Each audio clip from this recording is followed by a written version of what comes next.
नमस्कार दोस्तों, गार्गी क्लासेस पर आपका स्वागत है। डेट आज की 26 मई 2022। देख लेते हैं इंडियन एक्सप्रेस की इंपॉर्टेंट न्यूज़ जो भी हम इस वीडियो में डिस्कस करेंगे। फ्रंट पेज से शुरू करते हैं। फर्स्ट न्यूज़ है, एनआईए कोर्ट ने देखो लाइफ टर्म दिया है किसको, यासिन मलिक को, जिनके लिए बताया जा रहा है कि उन्होंने अपनी तरफ से पूरे एफर्ट किए हैं कि जो इंडिया का आइडिया है, मतलब नेशनल सिक्योरिटी इंटीग्रिटी के लिए चैलेंज होने वाले जो अपनी तरफ से इश्यूज़ थे उनको बहुत ज़्यादा हाईलाइट किया। टेररिस्ट डेजिग्नेटेड जो हैं उनका सपोर्ट मिला इनको, फॉरेन पावर्स का असिस्टेंस इनको मिला। टारगेट था कि इंडिया के आइडिया को कैसे भी ख़त्म किया जाए। तो इस चीज़ को ध्यान में रखते हुए एनआईए कोर्ट ने इनको लाइफ टाइम इम्प्रिजनमेंट, ठीक है, लाइफ टर्म दे दिया है। वैसे डिमांड जो थी एनआईए की वो तो थी कि इनको डेथ पेनल्टी मिले, पर नहीं मिली। इसके अलावा देखो, यासिन मलिक को जो ये सज़ा मिली है, ये UAPA that means unlawful activities prevention act, UAPA और इंडियन पीनल कोड के अलग अलग सेक्शंस के अंडर में ये पनिशमेंट दी गई है। तो बेसिकली एलिगेशंस, या एलिगेशन का मतलब जो चीज़ें फाइनली निकल के आई है, तो ये जो बंदा है इसने कश्मीर में सेपरेटिज्म का जो मूवमेंट है उसको कंटिन्यू चला रखा था। दूसरा, सेसेशनिस्ट टेंडेंसी दैट मीन्स कैसे भी करके कश्मीर को भारत से अलग कर दिया जाए, ठीक है। तो एक तरीके से इंडिया की इंटीग्रिटी के ऊपर सीधा चैलेंज हो गया। साथ में जो कश्मीर में उस टाइम पे इश्यूज़ आए थे 2016-17 में, आपको ध्यान हो तो पत्थर फेंकवाए गए थे, स्टोन पेल्टिंग हुई थी। तो वो स्टोन पेल्टिंग जो थी उसके पीछे भी कहीं ना कहीं ये यासिन मलिक का जो था वो हाथ था। तो इस तरीके से इस सेपरेटिस्ट लीडर को अभी सज़ा दे दी गई है। ओके, आगे चलते हैं। फिर नेक्स्ट न्यूज़ है कि 2020 की बात करें तो 7 ऐसे स्टेट्स हैं जहाँ पर जितनी भी डेथ्स हुई हैं और उन डेथ्स को अगर मेडिकल सर्टिफाई करवाया हुआ है तो उनमें से सेकंड बिगेस्ट कॉज जो था वो था कोविड, ठीक है। तो वैसे देखा जाए तो ये डेटा रिलीज़ किया है registrar general of India RGI के द्वारा, ठीक है। इसमें क्या बताया गया है कि कोविड-19 की वजह से 2020 के साल में 1,60,618 डेथ्स हुई हैं, जिनमें से आप देखो कि अपने आप में बहुत ज़्यादा, इनमें टोटल जो मेडिकली सर्टिफाइड डेथ है वो कितनी थी, 18.11 लाख। इनमें से 1,60,618 कितने हो जाते हैं, 8.9%। इसका मतलब मेडिकली सर्टिफाइड जितनी भी डेथ हुई है हमारे देश में उनमें से लगभग 9% डेथ्स तो कोविड की वजह से हुई है। ये डेटा रिलीज़ किया है RGI के द्वारा, ठीक है। इनमें से अगर हम देखें तो 7 ऐसे स्टेट्स हैं जिनके नाम यहाँ पर है, महाराष्ट्र, मणिपुर, उत्तर प्रदेश, हिमाचल, आंध्र, पंजाब और झारखंड। ये 7 ऐसे स्टेट्स हैं जिन स्टेट्स में सेकंड बिगेस्ट कॉज रहा है डेथ का 2020 में, क्या, कोविड, ठीक है। और देश की ओवरऑल पूरे देश की बात करें तो 4th बिगेस्ट कॉज रहा है। मतलब और कई कारण भी रहे हैं, जैसे कैंसर हो गया, डायबिटीज़ हो गया, कुछ और कई कारण मान लो, ठीक है। तो मेडिकली सर्टिफाइड जितनी भी डेथ्स थी उनमें पूरे देश में चौथे नंबर का कारण कौन सा था, कोविड। और 7 स्टेट्स जिनकी बात हमने की, इनमें सेकंड बिगेस्ट कॉज था ये मेडिकली सर्टिफाइड डेथ्स में, ठीक है, इन 7 स्टेट्स में। तो ये डेटा रिलीज़ हुआ है कोविड की वजह से डेथ को लेकर के। इसके आगे पेज नंबर 4 की अगर बात करें तो एपिक जर्नी ऑन व्हील्स, ठीक है। ये बेसिकली बात हो रही है श्री रामायण यात्रा से संबंधित, जो कि 21 जून से शुरू हो जाएगी। इसमें आप ये देख सकते हो, ये पूरा रेलवे नेटवर्क है जिसके थ्रू ये लॉर्ड राम से मतलब भगवान राम से संबंधित जो भी प्लेसेस हैं उनकी विज़िट करवाई जाएगी, ठीक है। एम क्या है, पैसेंजर्स को रामायण, भगवान राम, सीता, लक्ष्मण, उनकी जहाँ जहाँ पर भी 14 साल के वनवास के टाइम पे विज़िट हुई थी उन प्लेसेस की विज़िट करवाना है। ये पहली बार होगा जब एक ट्रेन इंडिया नेपाल दोनों जगहों पर कनेक्टिविटी देगी, ठीक है। जैसे हम अयोध्या की बात करें तो भगवान राम का बर्थ प्लेस, जनकपुर की बात करें जो कि नेपाल में है, जो कि माता सीता का बर्थ प्लेस माना जाता है। तो इस तरीके से ये पूरा नेटवर्क जो है कवर किया जाएगा, ठीक है। कौन कौन से सिटीज़ हैं वो आपके सामने यहाँ पर दी हुई है, ठीक है ना। ये देख सकते हो, हम्पी कर्नाटका में है, कांचीपुरम पल्लव्स की जो थी वो आ गई कहाँ पे, तमिलनाडु में। इसी तरीके से रामेश्वरम देख लो, नासिक देख लो महाराष्ट्र में, प्रयागराज, ठीक है, वाराणसी, बक्सर, ये सारे एरियाज़ आ जाएंगे, ठीक है। सीतामढ़ी, अयोध्या, अलीगढ़, टुंडला, कानपुर, ये सारे एरियाज़ जो कवर होंगे। ठीक है, जनकपुर ये नेपाल में यहाँ पर ऊपर लोकेटेड है, बिहार बॉर्डर के पास में, ये भी कवर किए जाएंगे। तो ऐसे में रामायण सर्किट और बुद्धिस्ट सर्किट, इन दोनों सर्किट्स के बारे में एक बार देख लेना, दोनों टूरिज्म पॉइंट ऑफ व्यू से बहुत इंपॉर्टेंट है, क्वेश्चन बन सकता है। नेक्स्ट है शुगर एक्सपोर्ट एंड कर्ब्स और इनका इम्पैक्ट। अभी देख लो, ट्यूसडे की बात है, सेंट्रल गवर्नमेंट ने शुगर एक्सपोर्ट पर भी ब्रेक लगा दिए हैं। एक तो होता है ब्लैंकेट बैन कि भाई एक्सपोर्ट होगा ही नहीं, जो कि वीट के साथ किया गया है। ऐसा सिनेरियो शुगर के साथ नहीं है। शुगर में क्या किया गया है, रेस्ट्रिक्शंस लगा दी है।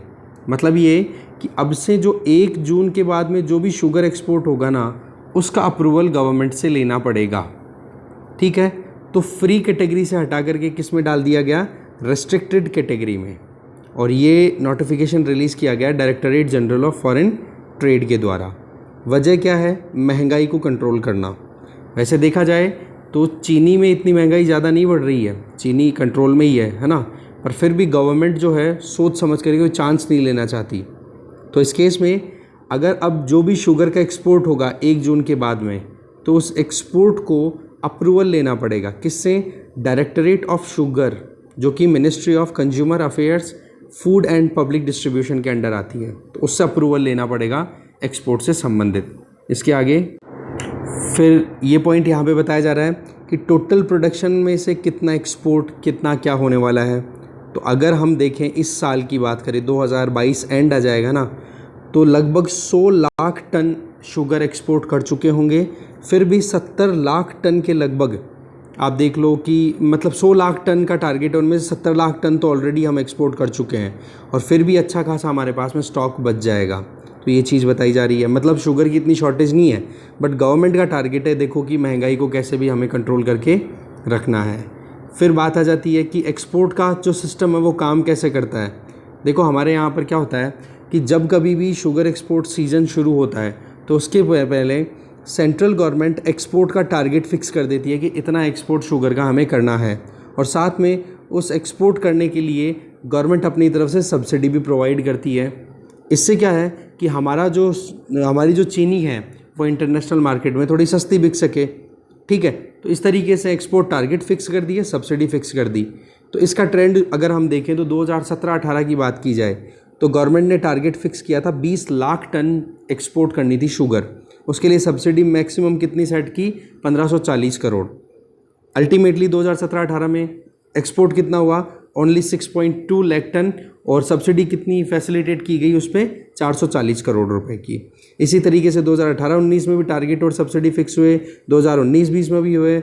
इसी तरीके से 2020-21 की हम बात करें तो जो मिलर्स थे, मिलर का मतलब शुगर केन से जिन्होंने शुगर निकाली, ठीक है, उनकी बात अगर करें तो 70 लाख टन के लगभग शुगर है वो एक्सपोर्ट करने का टारगेट था, बट उनमें से कितना एक्सपोर्ट किया, 60 लाख टन। ठीक है, सब्सिडी कितनी थी, 3500 करोड़ की, बट मतलब सब्सिडी कितनी फिक्स की थी गवर्नमेंट ने, 3600 करोड़, बट यूज़ कितनी हुई, 3500 करोड़। तो इस तरीके से गवर्नमेंट जो है एक्सपोर्ट सीजन शुरू होने से पहले टारगेट और सब्सिडी डिक्लेयर कर देती है। इसके अलावा 2020-21 की हम बात करें तो इसमें 10 लाख टन जो है वो ओपन लाइसेंस मार्केट में भी एक्सपोर्ट हुआ, जिसमें गवर्नमेंट ने कोई सब्सिडी नहीं दी। तो ऐसे में हम शुगर एक्सपोर्ट में अच्छा खासा कंट्रीब्यूट करते हैं, पर हाँ इसका मतलब ये नहीं कि हम टॉप रैंकर हैं, ऐसी बात नहीं है। 2021-22 का जो करंट सीजन है इसमें टारगेट क्या रखा गया है, इसमें देखो 90 लाख टन के लगभग का एस्टिमेट लगाया हुआ है। ठीक है, और अब आप देख लो इनमें से 70 लाख टन तो ऑलरेडी एक्सपोर्ट हो चुका है। तो एक्सपोर्ट इतनी स्पीड से हो रहा है ना, इसलिए थोड़ा सा गवर्नमेंट ने लगा दिया कि कहीं चीनी में भी भाव ज़्यादा ना बढ़ जाए। कारण क्या है कि देखो वैसे शुगर प्रोडक्शन की बात करें तो ब्राज़ील सबसे बड़ा शुगर प्रोड्यूसर कंट्री है, दूसरे नंबर पे आता है इंडिया, बट हमारे यहाँ पर कंजम्पशन भी अच्छा है। तो प्रोडक्शन पॉइंट ऑफ व्यू से तो इंडिया सेकंड रैंक आता है, ठीक है, और Brazil first production point of view से, सॉरी, ठीक है। और एक्सपोर्ट पॉइंट ऑफ व्यू से देखें तो ब्राज़ील नंबर 1 आता है। बट पिछले कुछ सालों में क्या हो रहा है वो देखें तो एक तो वहाँ पर शुगर केन से जो मोलासेस निकलता है ना, जो जूस निकलता है, उसका यूज़ किया जा रहा है एथेनॉल के प्रोडक्शन में, क्योंकि आपको पता है कितना फ्यूल महंगा हुआ है, तो उसके रिप्लेसमेंट के तौर पे एथेनॉल बनाना शुरू कर दिया। तो एक तो ये पॉइंट है कि जिसकी वजह से ब्राज़ील से थोड़ा एक्सपोर्ट डाउन हुआ।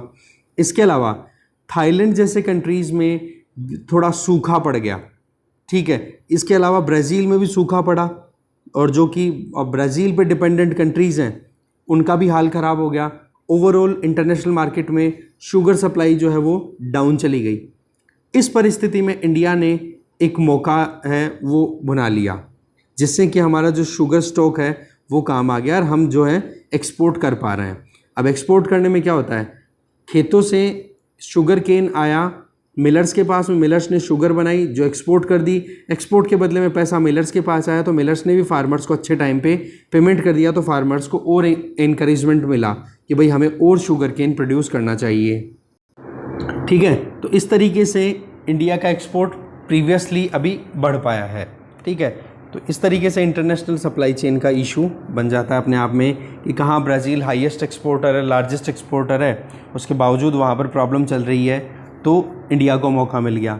ठीक है, इसके आगे शुगर केन की बात हम ऑलरेडी पहले भी कर चुके हैं।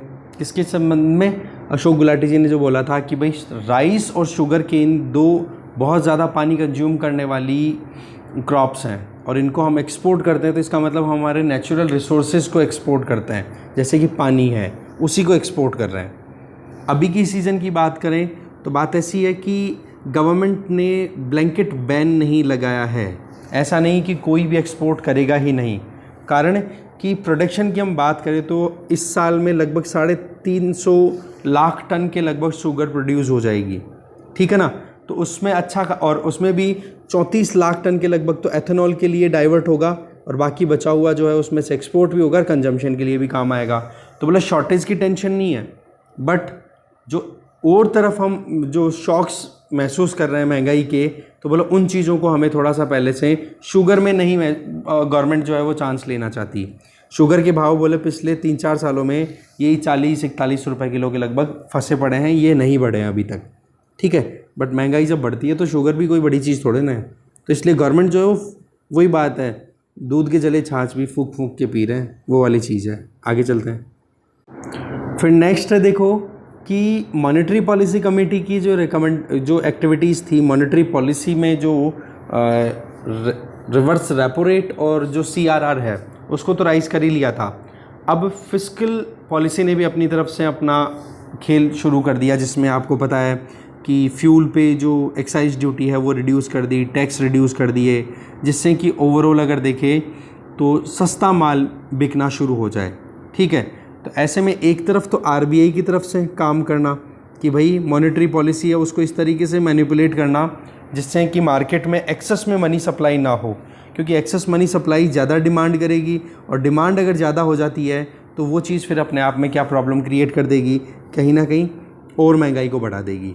तो ऐसे में मनी को कंट्रोल करने का काम तो मॉनेटरी पॉलिसी कर लेती है, पर जो महंगाई ऑलरेडी है जिसमें टैक्स बहुत बड़ा रोल प्ले करता है, ड्यूटीज़ बहुत बड़ा रोल प्ले करती हैं, तो उनको रिड्यूस करना इंपॉर्टेंट हो जाता है।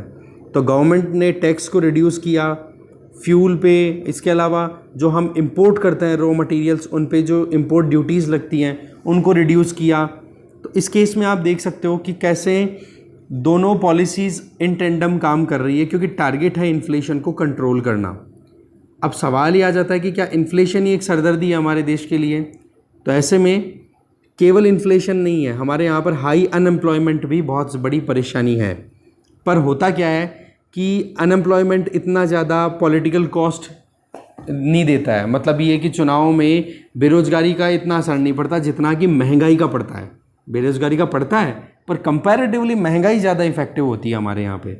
ठीक है, तो इस केस में ज़्यादा अभी गवर्नमेंट फोकस कर रही है इन्फ्लेशन पे, क्योंकि सरकारें बनती ही बिगड़ती हैं भाई। एक प्याज के भाव पे तो सरकारें बन जाती हैं, गिर जाती हैं। तो बेसिकली अगर हम देखें तो एक नॉर्मल इकोनॉमी के लिए हम देखें तो हाई इन्फ्लेशन में ये चांसेस रहते हैं कि हाई इन्फ्लेशन है तो मनी सर्कुलेशन मार्केट में ज़्यादा होगा, तो ऑटोमेटिकली वहाँ पर जॉब्स क्रिएट होने के चांसेस रहते हैं। इसका मतलब अनएम्प्लॉयमेंट रेट है वो थोड़ा सा रिड्यूस होने का चांस रहता है। ठीक है, क्योंकि हाई इन्फ्लेशन है, इसका मतलब कहीं ना कहीं डिमांड ज़्यादा है या फिर सप्लाई कम है, दोनों में से एक केस हो सकता है या दोनों हो सकते हैं कि डिमांड ज़्यादा है या सप्लाई कम है या दोनों है। ठीक है, तो क्या करेगी कोई भी कंपनी, नया इन्वेस्टमेंट करेगी, नया प्रोडक्शन का प्लांट लगाएगी जिससे कि सप्लाई और हो जाएगी और फिर उससे अपने आप ही जॉब्स भी क्रिएट हो जाती हैं।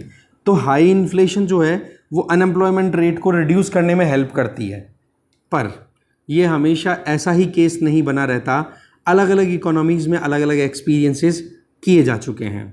जैसे कि अगर हम मंदी की बात करें तो ग्रेट डिप्रेशन जो कि 1930s के टाइम पे आया और उसका सबसे बड़ा असर पड़ा था यूएस पे। वहाँ पर जो बेरोज़गारी आई थी, ज़बरदस्त बेरोज़गारी आई थी, जिसके चलते अब यूएसए मेन फोकस करता है कि भाई महंगाई को तो कंटेन करना है ही, बाकी बेरोज़गारी भी नहीं आनी चाहिए, क्योंकि वो बहुत बुरे दिन थे यूनाइटेड स्टेट्स ऑफ अमेरिका के लिए। ठीक है, ये चीज़ मैंने पहले भी आपको बताई है कि अगर महंगाई किसी की आधी रोटी छीनती है ना, भाई सीधी सी बात है, जहाँ हम 10,000 रुपये पर मंथ कमाए, 20,000 रुपये कोई पर मंथ कमाए, तो वो बंदा अगर कहीं जाकर के कोई चीज़ को ख़रीदे, ठीक है, तो वो चीज़ अगर महंगी होगी तो उसको 10,000 रुपये में जितनी क्वांटिटी में वो पहले मटेरियल ला सकता था उतना अब नहीं ला पा रहा है क्योंकि महंगा हो गया, तो बेशक उसकी आधी रोटी छिन सकती है। पर अगर मंदी आ गई ना, रिसेशन, तो बोला वहाँ पर एक की एक रोटी छिन जाएगी। क्यों? क्योंकि मंदी है तो डिमांड नहीं होगी, डिमांड नहीं होगी तो रोज़गार नहीं होगी, तो बेरोज़गारी आएगी, तो आप कहाँ से फिर जो 10,000 रुपये कमा रहे थे वो भी कहाँ कमा पाओगे? हो गई ना प्रॉब्लम भारी। तो इस केस में क्या हो जाता है कि मंदी वाली परिस्थितियाँ बहुत ज़्यादा परेशान कर देती है। तभी तो अकोमोडेटिव स्टांस पर ज़्यादा ध्यान दिया गया था कोविड-19 के टाइम पे। देखो ये साइकिल है, हम ये नहीं कह सकते कि महंगाई बहुत गलत है, महंगाई बढ़ गई, सरकार ने कुछ नहीं किया। देखो परिस्थितियाँ कुछ ऐसी होती है जहाँ पर सरकार को अपने कदम उठाने पड़ते हैं। अब उन कदमों में हमारा फोकस तो एक रहता है कि हाँ जी इकोनॉमी बूस्ट चलती रहे, ठीक है, रोज़गार बिल्कुल ड्रॉप ना हो, तो उस केस में सरकार को पैसा ज़्यादा खर्च करना पड़ा। अब पैसा ज़्यादा खर्च कर दिया और अभी भी सप्लाई चेन में, इंटरनेशनल मार्केट में इतनी प्रॉब्लम आ रही है जिसके चलते सप्लाई नहीं हो पा रही है, तो महंगाई कंट्रोल में नहीं आ रही है। तो ऐसी परिस्थितियाँ बड़ी कॉम्प्लेक्स होती हैं। तो यूएसए का एक्सपीरियंस तो ये कहता है कि मंदी, महामंदी जब आई थी ना, तो बोले इतनी ज़बरदस्त बेरोज़गारी आई थी कि पूछो मत। यूरोप का केस यहाँ पे बताया जा रहा है 1975 से और 2013 के बीच में। इसमें ये बताया गया था कि हायर इन्फ्लेशन की वजह से हायर अनएम्प्लॉयमेंट देखने को मिला था वहाँ पर। ये यहाँ पर एकदम डिफरेंट केस देखने को मिला, क्योंकि ज़्यादा महंगाई हुई तो लोगों ने फिर ज़्यादा महंगाई के चलते कुछ ज़्यादा एक्टिविटीज़ करनी छोड़ दी थी। तो बोले इसकी वजह से ज़्यादा परेशानी हो गई थी। यहाँ पर इशू जो बताया जा रहा है वो ये कि मान लो कि बेरोज़गारी की वजह से, बेरोज़गारी अगर 1% बढ़ती है तो जितना लोगों को परेशानी का सामना करना पड़ता है, उससे दूसरी तरफ अगर 1% महंगाई बढ़े तो उससे जो परेशानी आ रही है, तो दोनों में जो गैप है वो 5 गुना इम्पैक्ट का डिफरेंस आ जाता है। इसका मतलब 1% point increase in unemployment rate lowers wellbeing. एक इंडिविजुअल अगर बेरोजगार हो गया तो अपनी ज़रूरतें पूरी नहीं कर पाएगा। पर आप दूसरी तरफ देखो कि एक इंडिविजुअल अगर महंगाई 1% बढ़ती है तो वो इंडिविजुअल परेशान, वो भी, उसकी भी वेलबींग डाउन जाएगी, वो भी कुछ चीज़ें कम खरीद पाएगा। बट इन दोनों को कंपेयर किया जाए ना, 1% अनएम्प्लॉयमेंट राइज, 1% इन्फ्लेशन राइज, तो 1% अनएम्प्लॉयमेंट राइज ज़्यादा इम्पैक्टफुल होती है, ज़्यादा परेशानी करती है। तो ऐसे में महंगाई के कंपैरिजन में अगर बेरोज़गारी कम होती है तो उस केस में बेरोज़गारी को कम करने पर ज़्यादा ध्यान दिया जाता है। हमारे तो खेल क्या है, थोड़ा सा उल्टा है कि हमारे यहाँ पर तो वोट बैंक के काम पे ज़्यादा फोकस दिया जाता है कि बेरोज़गारी का तो कोई इशू नहीं है, पहले महंगाई कंट्रोल करो। पर महंगाई अगर है और अगर बेरोज़गारी नहीं है तो उस केस में कम से कम 2 टाइम की रोटी तो मिल जाएगी, अपनी बेसिक नीड्स तो पूरी कर लेगा आदमी, ठीक है। पर महंगाई तो आपने कंट्रोल कर ली, बट बेरोज़गारी अभी भी ख़त्म नहीं हो रही है, बेरोज़गारी बढ़ती चली जा रही है, तो उस केस में तो फिर एक रोटी की व्यवस्था भी नहीं हो पा रही है। समझ रहे हो? तो इस तरीके से बोले कॉम्प्लेक्स सिचुएशन आती है। अब बात आती है इन्फ्लेशन को कंट्रोल करने के लिए क्या किया जाए। अब इन्फ्लेशन को कंट्रोल करने का देखो, पहली चीज़ तो हमें समझना होगा इन्फ्लेशन है कैसी, उसके कोर वैल्यूज़ को। इन्फ्लेशन 2 तरीके की होती है, एक तो डिमांड पुल होती है, एक होती है कोस्ट पुश। अब कोस्ट पुश में तो क्या होता है कि सप्लाई में कमी आ जाती है, सप्लाई कम हो जाती है किसी भी चीज़ की तो उसकी महंगाई अपने आप, उसकी प्राइस है वो राइज़ हो जाती है, और प्राइस जब राइज़ होती है तो फिर लोगों को महंगा लगना शुरू हो जाता है, सीधी सी बात है। तो ये कारण है हमारे अभी महंगाई का। जबकि यूएसए, वेस्टर्न कंट्रीज़ में जो है वो डिमांड पुल इन्फ्लेशन आती है कि लोगों के हाथ में पैसा आता है ना तो वो जल्दी से मांग ज़्यादा करते हैं, डिमांड ज़्यादा करते हैं। अब किसी भी चीज़ की डिमांड बढ़ेगी तो वो अपने आप महंगा हो जाएगा। तो ये दोनों केसेस में हमारे वाला सिनेरियो है वो कोस्ट पुश है, दैट मीन्स सप्लाई में प्रॉब्लम आ रही है। इसीलिए तो जब आरबीआई ने मॉनेटरी पॉलिसी के बेसिस पे अपनी इंटरेस्ट रेट राइज़ की थी तो सीधा एक स्टेटमेंट क्लियर आया था कि जी आरबीआई इंटरेस्ट रेट राइज़ कर ले तो भी इतना कोई एफिशिएंट आउटकम आपको नहीं मिलेगा। कारण कि मॉनेटरी पॉलिसी के बेसिस पे आप जो इंटरेस्ट रेट राइज कर रहे हो उससे आप लोगों के हाथों में जो पैसा अवेलेबल है उसको आप रिड्यूस करने की बात कर रहे हो। इसका मतलब लोगों की डिमांड को रिड्यूस करने की बात कर रहे हो, बट डिमांड तो ऑलरेडी रुकी पड़ी है भाई। प्रॉब्लम है सप्लाई की, तो क्या करना पड़ेगा? गवर्नमेंट का, फिस्कल का रोल आ जाएगा। मतलब डिमांड को कंट्रोल करने का काम कौन कर सकता है? आरबीआई की पॉलिसी। जबकि सप्लाई साइड का जो इशू है उसको मैनेज करने का काम कर सकती है कौन? गवर्नमेंट की पॉलिसी, जिसको बोलते हैं फिस्कल पॉलिसी। तभी तो गवर्नमेंट ने फ्यूल पे जो टैक्सेस थे वो रिड्यूस किए, रॉ मटेरियल जो हम इंपोर्ट करते हैं उन पे इंपोर्ट ड्यूटीज़ है रिड्यूस की, जिससे कि सस्ते में कंज्यूमर को मटेरियल मिल सके। इसी के चलते आप देख सकते हो कि टाइटर मॉनेटरी पॉलिसी जो है वो कहीं ना कहीं इतनी इफेक्टिव नहीं है जितनी कि एक प्रॉपर मैनर में बनाई हुई फिस्कल पॉलिसी है वो सपोर्ट कर सके।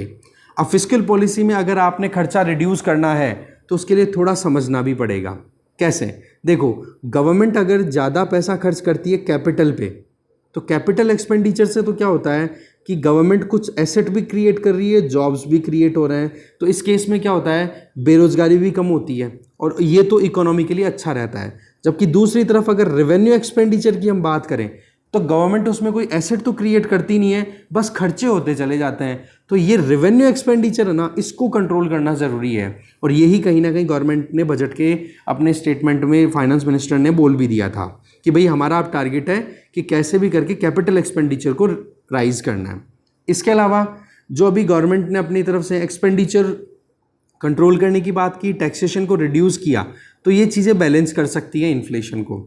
दूसरा, अगर गवर्नमेंट एक्सपेंडिचर को ज़्यादा कर लेगी ना तो भी प्रॉब्लम आ जाती है। कारण क्या होता है? देखो, गवर्नमेंट अगर खर्च ज़्यादा करेगी, एक्सपेंडिचर अगर ज़्यादा करेगी, तो मार्केट से पैसा उधार भी लेना पड़ेगा गवर्नमेंट को, और उधार लेगी तो फिर बाद में प्राइवेट सेक्टर वहाँ पर थोड़ा सा बैकफिट में चला जाएगा। क्यों? क्योंकि जो इन्वेस्टर्स हैं वो गवर्नमेंट में ज़्यादा विश्वास रखते हैं बजाय के प्राइवेट सेक्टर के इंडिविजुअल या प्राइवेट सेक्टर कंपनीज़ में।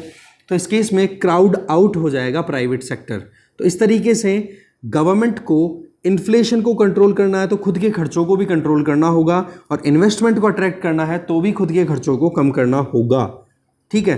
क्योंकि होता क्या है, गवर्नमेंट अगर पैसे ज़्यादा खर्च करेगी तो डिमांड अगर डिमांड गवर्नमेंट की तरफ से अगर राइज हो गई तो बाकी जो प्राइवेट इंडिविजुअल्स हैं उनकी डिमांड को कौन फुलफिल करेगा? क्योंकि सप्लाई तो पहले से ही कम चल रही है, तो महंगाई और बढ़ जाएगी।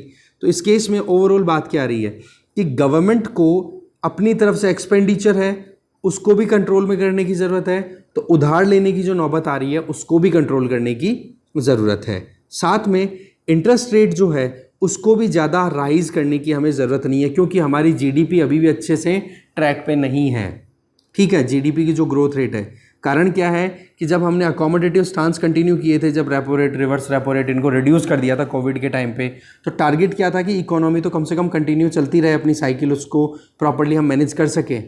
पर अगर इंटरेस्ट रेट राइज हो जाएगी तो फिर लोगों के हाथ में पैसा कम आएगा तो इकोनॉमी में जो डिमांड सप्लाई का जो इशू है वो रुक जाएगा।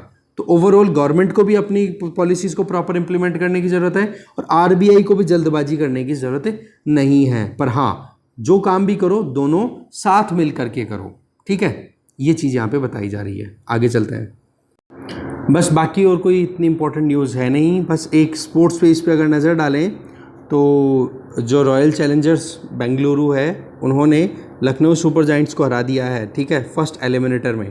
तो इस तरीके से अब ये एक मैच और खेलेंगी राजस्थान रॉयल्स के साथ में, और फिर ये मिलकर के अल्टीमेटली इनमें से जो भी जीतेगा वो फाइनल में गुजरात टाइटंस के साथ में मैच होगा फाइनल। ठीक है, तो ये थोड़ा सा बस यही है, डिस्कशन में इतना ही था। इकोनॉमी पेज पे इतनी कोई इंपॉर्टेंट न्यूज़ थी नहीं।